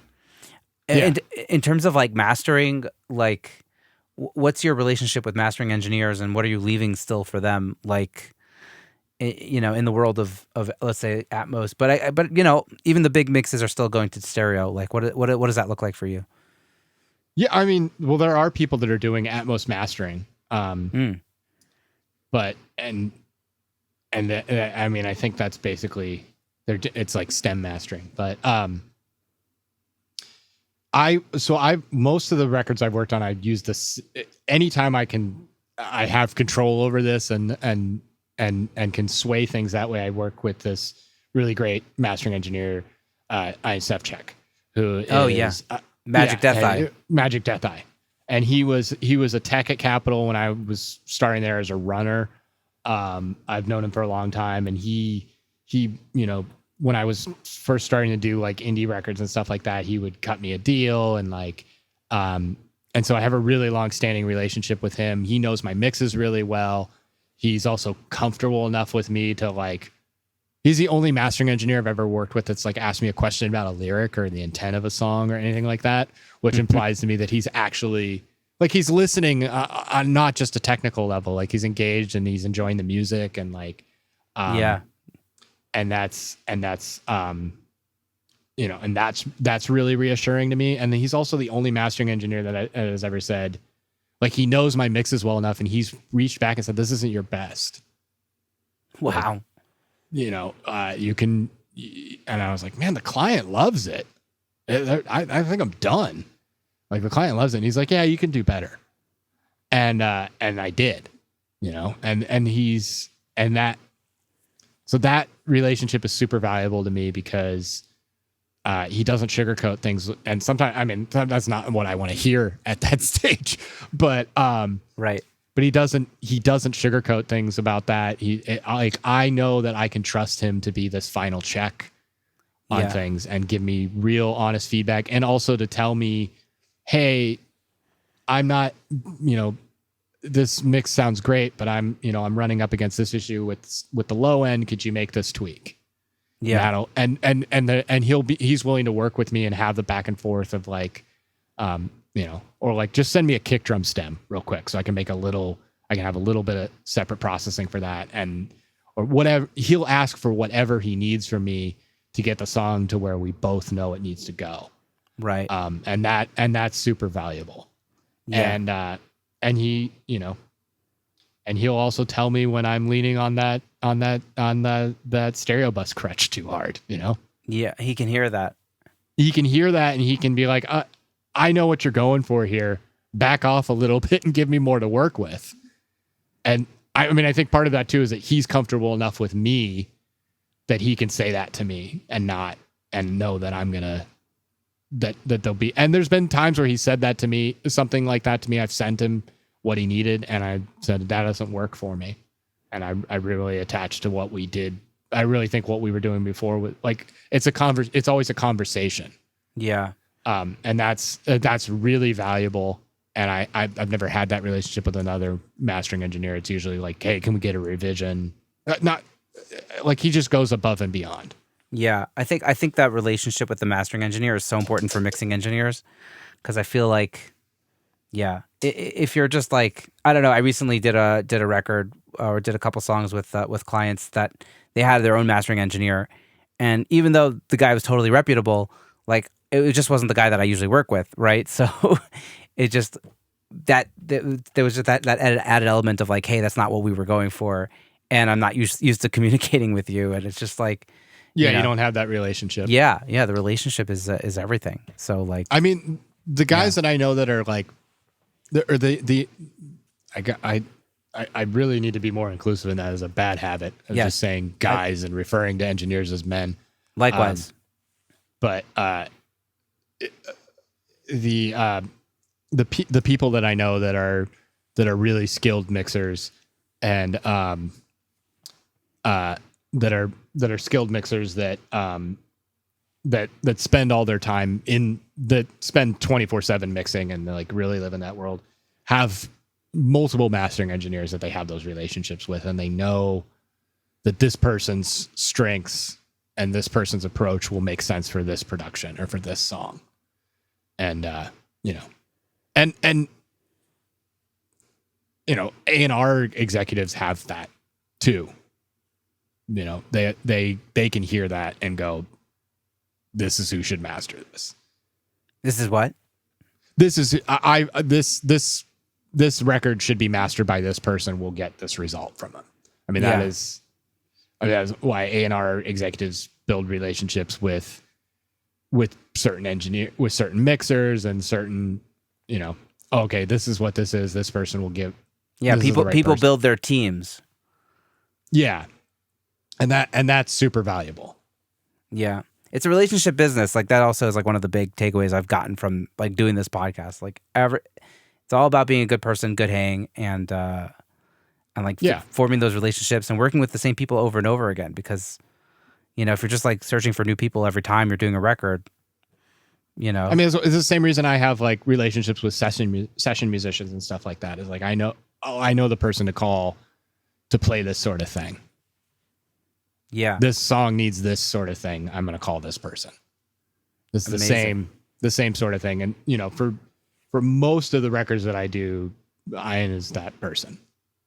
Yeah. Amazing. Well, Tim, I think it's time to head over to the sauce segment. We've been talking about this artist, Raylan Baxter. And so you sent me a track called If I Were a Butterfly, which is his first single off this new record, which is coming out soon. Let's have a listen to that for about 90 seconds and we'll chat about it. Sound cool? Cool. All right, so I'll listen in real time and then we'll chat. Whew, Tim, this is just like it just sounds cool as fuck. Thank you. I love the bass, drums, the vocal sound is totally out there. It's all of it's cool, and like it's like a toddler's singing at the beginning. I don't even know. Yeah.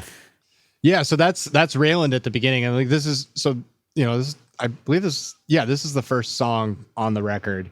And, it's the first single that's out. The record comes out on ATO on November 4th. This was Raylan and I did another record before that was an EP of Mac Miller covers. And this was the first thing that I mixed some B-sides for him for this record and some other things. But this was the first like full project that we did that together that was his original songs.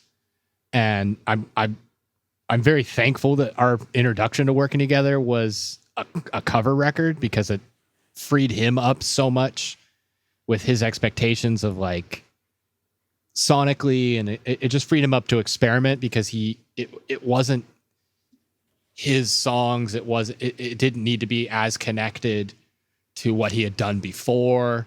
And it just freed him of the expectations of his fans. It was already this kind of off the wall thing. We were doing a cover record of Mac Miller songs. Right. This is already after he passed away, I'm assuming. Yeah, we did. We released it as a tribute and donated proceeds to the Mac Miller Fund. Wow. Music Cares has a foundation that donates the funds. Drug treatment for young musicians. And so it was a really cool thing, but it freed him up sonically so much, and made him excited about experimenting.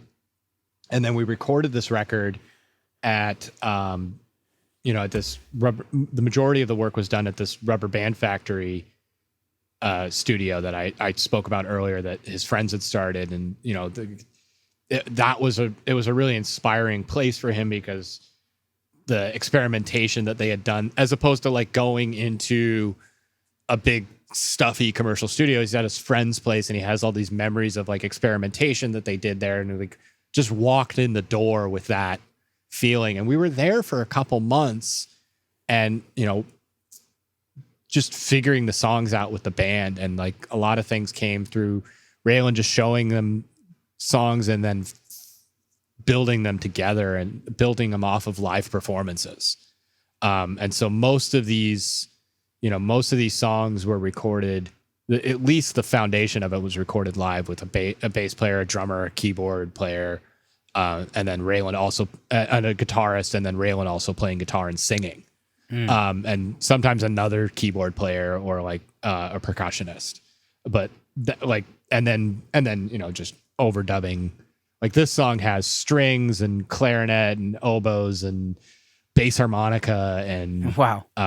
And just, and percussion and amazing players on it and B3 and clav and it's just, the instrumentation is insane. But just building and experimenting and living in it. And then, the intro of that song, there's the toddler singing, that's Raylan. So his mom came in with a bunch of these cassette tapes that she found of like him singing when he was a kid. And he had me transfer this one and it just had like a little, I think it was like a little like, like one of those little like those little handheld cassette recorders that they had in classrooms. Like, yeah. And I just plugged that into a pair of UTA pre's that I had, pair of MPEQs, and I kind of shaped it a little bit to try and make it sound interesting, and transferred that in, and then that became the intro to the whole record. But that, and the title of the record, like the child is singing "If I Were a Butterfly." That's something he sang as a kid. Yeah. Sounds like an original composition. Yeah, I don't even know the story of that. I didn't ask. It was just like, here's this cool tape, and we recorded it, put it in, and then it became the lyrical foundation of the song later on. Yeah, it's super touching. But yeah, it was just as like a dad of like a toddler that writes his own songs. I'm touched. Maybe one day your son will do a full production of with bass harmonica and oboe and percussion and everything. Anything's possible. Totally. But yeah, it was a really exciting thing. And like when we did the Good Morning, the Mac Miller EP, all of those were recorded live, and we used a lot of the scratch vocals, and like we wanted to keep as much of that approach as possible in the full LP, but like also give these songs everything that they needed. Right. Like the Mac Miller cover, the Good Morning, we kept very raw and very much like what happened in the room.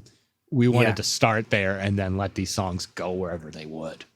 And that was really fun.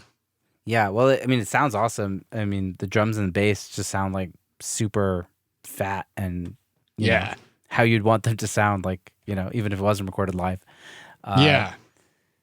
And I wanted to do like really dry sounding, like tight 70, like that's what I was feeling at the time. And like, it felt like the previous record was so fuzzy and so live sounding. I was like, let's do like what can we do that's exciting here and like clean and punchy and like crisp. But Raylan was pushing me he wanted it to sound like so the studio is called Thunder Sound. He wanted it to sound like the Rubber Band Factory. He wanted to hear the room in it. And so marrying those two things, those two desires, and like making sure that he was hearing the room, but then like the crispness and the clarity was there. Mm-hmm. What are you doing what are you using on his vocal in that mix? Oh man. The vocals were tracked so many different times and at so many different places. And some of them are vocals that I tracked, some of them are vocals that he tracked himself by himself, some of them are vocals he tracked at other studios. And then we used so many different mics on him and like comped lines from different mics and used it's all over the place. Like I use like all I can speak more to like what we did throughout the record, but like trying to piece, because like I think even in that song there's lines that are from different mics and like very intentionally so. That's dope. It also sounds like there's some panning happening. I don't know if I'm imagining that. So we did so like we used a 441 a lot so that he could hold it in his hand. And we used that for more like saturated sounds. We used a megaphone a lot. So I just had him sing in a megaphone and then go out into room mics. Used an M49 on him a lot. And a 47. The vocals that we tracked at the Rubber Band Factory were at Thunder Sound were a Telefunken 48 that they loaned us for the session. It's like a new 48, and then or a SM58. Like I used it. I had him just have an SM58, and some of the. I don't think that any of the SM58 is on this song in particular, but there's one song on the record where the vocals are entirely the SM58. Yeah. There's two songs actually where it's entirely the SM58. I also used a Delphos 2, which is kind of like an 87 sounding mic. Roswell mics, Delphos 2. And then a lot of the stereo stuff, he and I were talking about so a lot of times the vocal setup would be like, if it was like live with the band, it was like an SM58 or the 48. If it was, you know, vocals that we were shifting into vocal mode, it would be one of all those different mics that I talked about. And then I had these two micparts.com S25s, I think. They're like 414-ish. That we were using for drum room mics. And then I ended up using them because we were moving so fast and being so creative. They just were the easiest mics to move and sounded great on most sources. And so I would move those around a lot. And then he so much wanted it to sound like the space we were in. And then I had talked to him about I had just learned from Robert Margolov that like on a lot of the Stevie Wonder stuff, they had these two little mics that I don't even remember what the mics were. I know some pencil condensers or something, but they sent them up as stereo mics because Stevie's always moving while he's playing. Yeah. And so like a lot of that, but as he's moving in time and with feeling and intention, and they just put these stereo mics on. And then if you listen to like Talking Book or any of the stuff that they did at Crystal, which later became Barefoot, you can hear it. It's very subtle, but there's just this little bit of panning on his voice. That's crazy. And he said that, and Robert Margolov said that that he performed that panning. They did a lot of the vocals with those stereo mics. And I don't even know if that's true. You can hear it on the record. But like I told Raylan that story and he was so excited by it that he's like, let's do that. And I'm like, that's a crazy idea, but he's excited and it's inspired. So let's do it. And tons of that made it on the record. So it was like two additional mics to the main vocal mic. It was those two S25, the micparts.com mics that I was using as room mics. I set those up on the sides. And he would play to them. And a lot of the backing vocals are just those two mics. And then we could play with the panning of it. And then some of it is just recreating that effect with actual panning and the mixing, I'm sure. I didn't mix this record. So so some of that is just recreating that, but a lot of the actual, so I produced and engineered this record. Amazing. A lot of the with Rayland and another producer, Kai Welsh.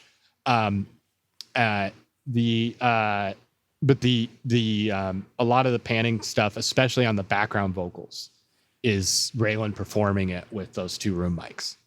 Man, that's a wild trick. I love it. It's so and out, it's so out there. We played it. It was just a way to give him control over it too, and it made it really quick for him to like stack background vocals because he could just like turn to where he wanted to hear it. Yeah, and it sounded cool. And then you get the sound of the room, I guess, in different kinds of ways. And you get the sound of the room, and we could play with the sound of the room, and you got again, you got to watch for phase and be actively listening while you're doing this stuff and make sure that you're not creating problems. But he was so inspired by it that that was the most valuable thing. Yeah. What the beginning of the song? There's like arpeggio. There's like an arpeggio lick happening. What's that being played on?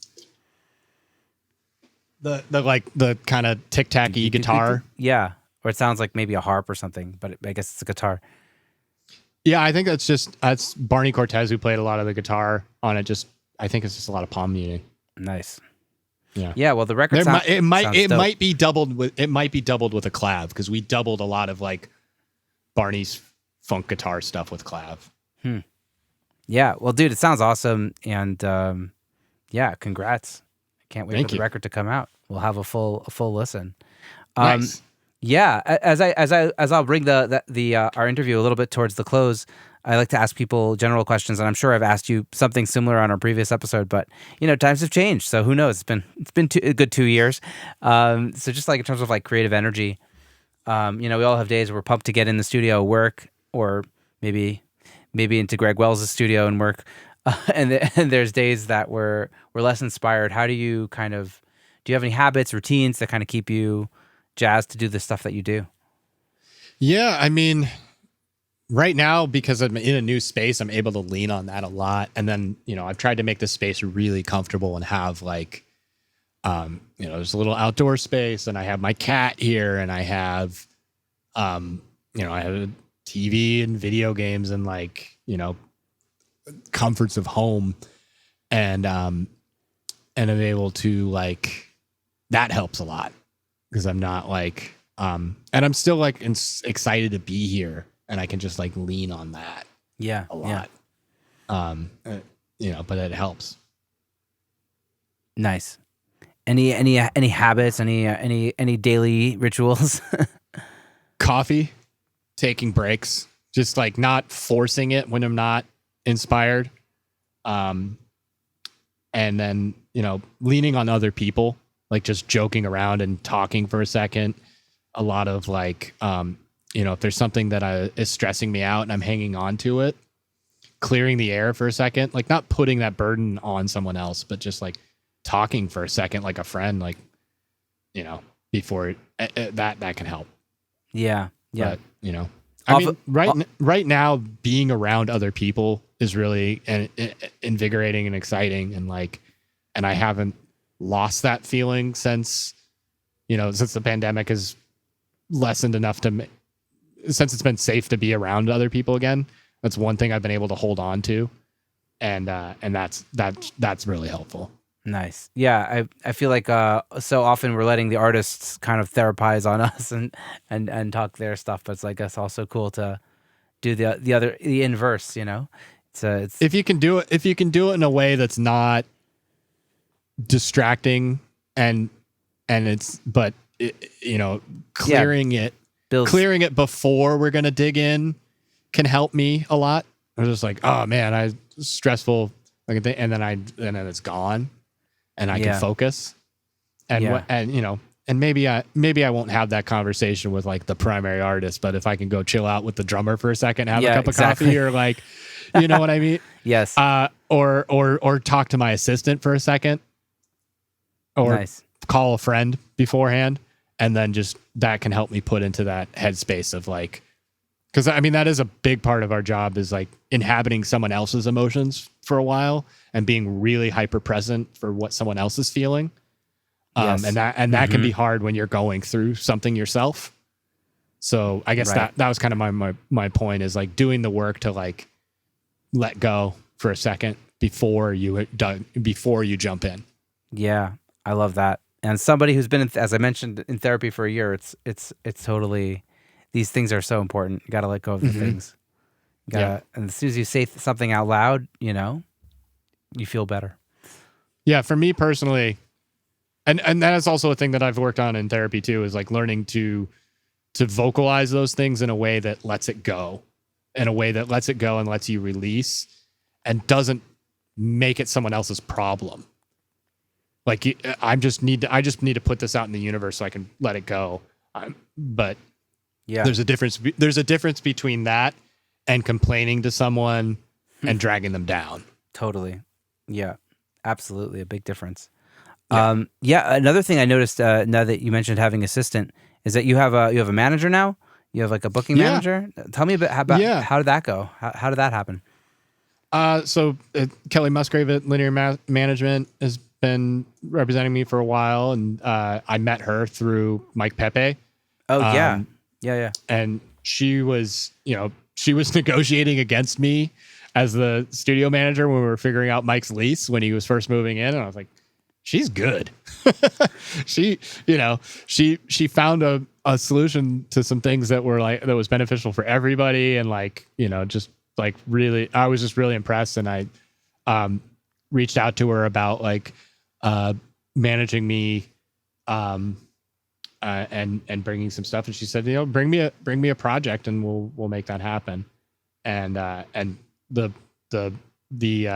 new Raylan record that's coming out, when I reached out to her, I said, hey, I got offered to produce this record, to produce and engineer this record, and I could use your help in navigating this and making sure that it goes smoothly for everybody. And that's what we did. And she's been great ever since. Amazing. Been cool. And she was super helpful in this transition out of Barefoot, and just she's got years of experience, and just was able to guide me through that, and help me keep my head down and see the end goal. That's awesome. Yeah, I feel like so many people go at everything by themselves, and we can't do everything by ourselves. We need to bring in other people. And I guess management comes with experience, and you have enough clients to kind of be able to do that. But still, you need other people in your life to kind of help you navigate these things. Yeah, she's smarter. She's smarter than me, and she's better at negotiating, and then has relationships with everybody, and that's all invaluable. And it lets me focus on the music and the creative process with the artist, and not have to have some of those conversations with them that take away from that. It's just we know it's handled. We know it's handled in a way that everybody's happy about. Yeah, that's great. So I guess I just have one last question for you before we wrap this interview. And it's the same question I already asked you once, and I ask everybody on the show, but I think I'm sort of rebranding it as just kind of advice for people coming up, as opposed to based on your experience and how you, Sure. your journey in this industry. I'm sure there were things that you did that you regret doing, or there are things that you think you did right. What would be based on that, the advice you'd give to somebody kind of getting started in this music industry? I think the thing that I did right was not being super. I think the thing that I did right was also the thing that I did wrong at a certain point.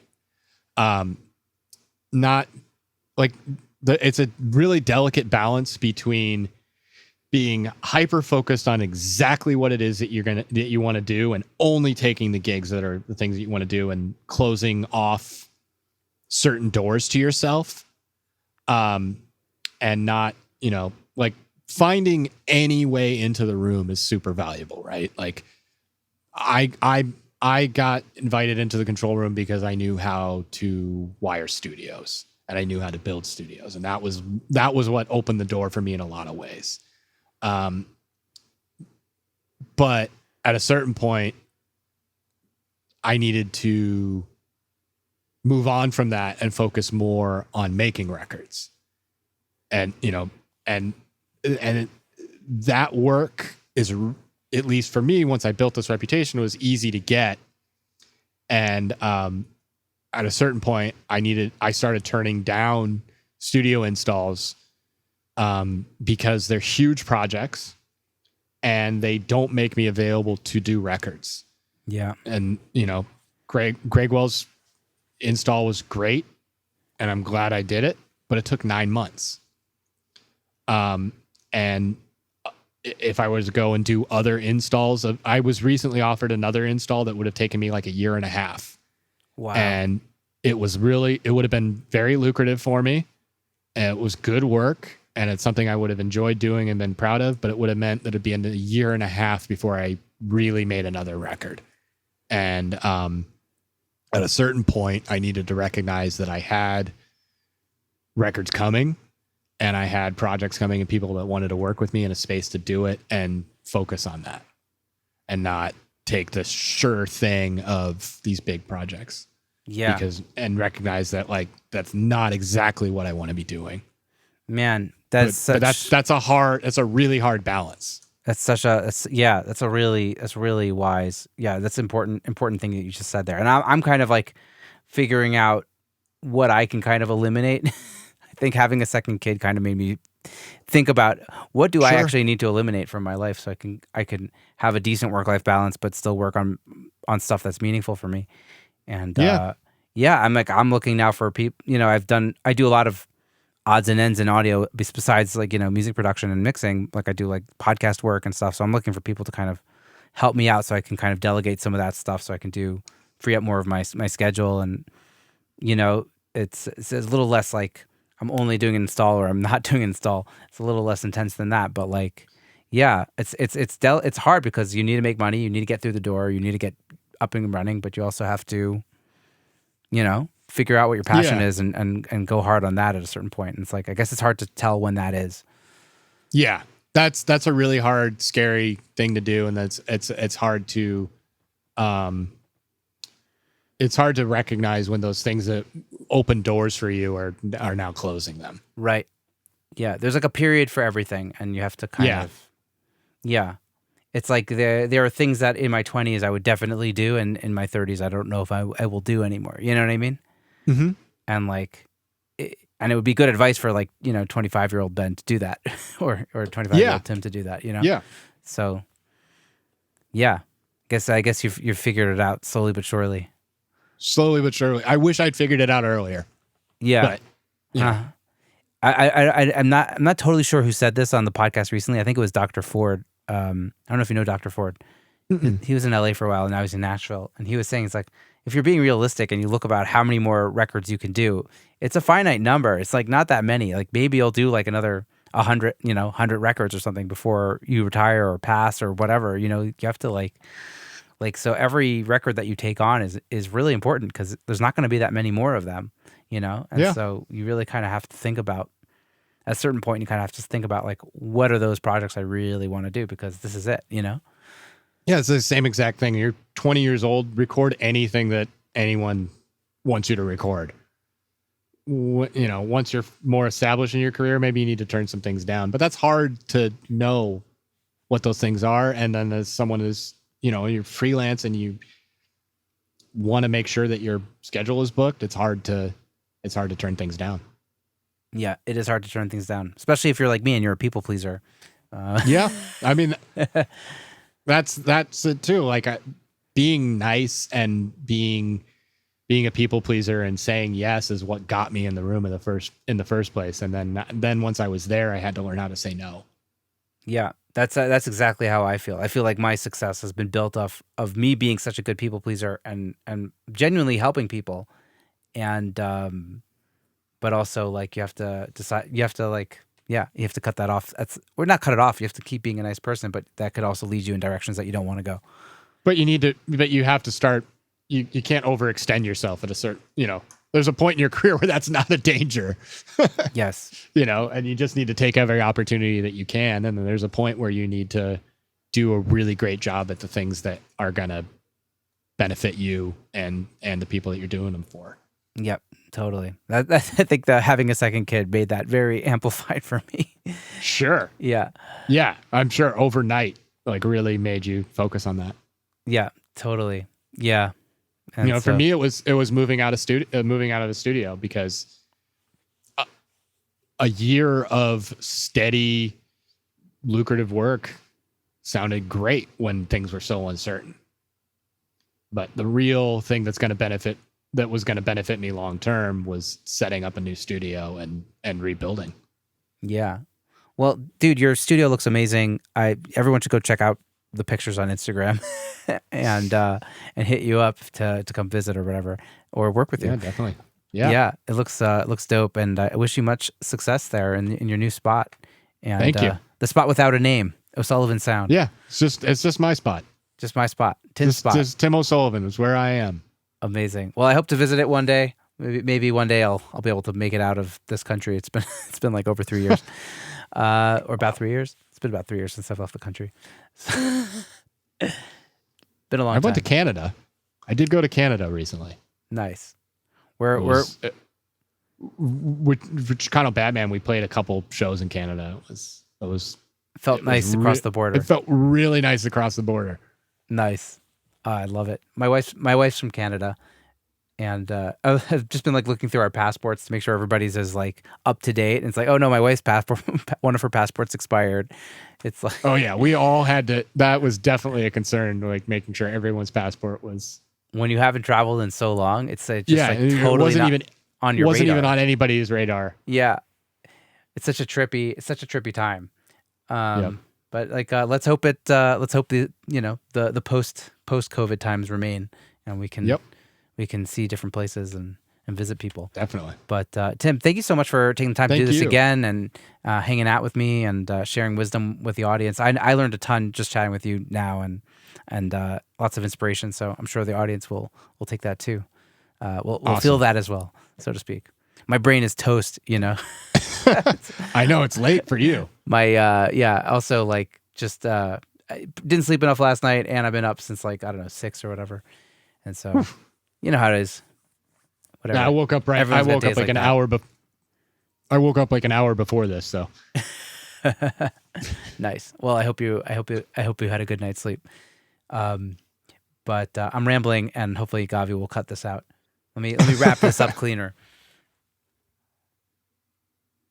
Lots of inspiration for me, and I'm sure also for the audience. Well, Tim, this has been so fun. Thank you so much once again, and be in touch. Awesome. Thank you. Pleasure. All right, don't have to hang up.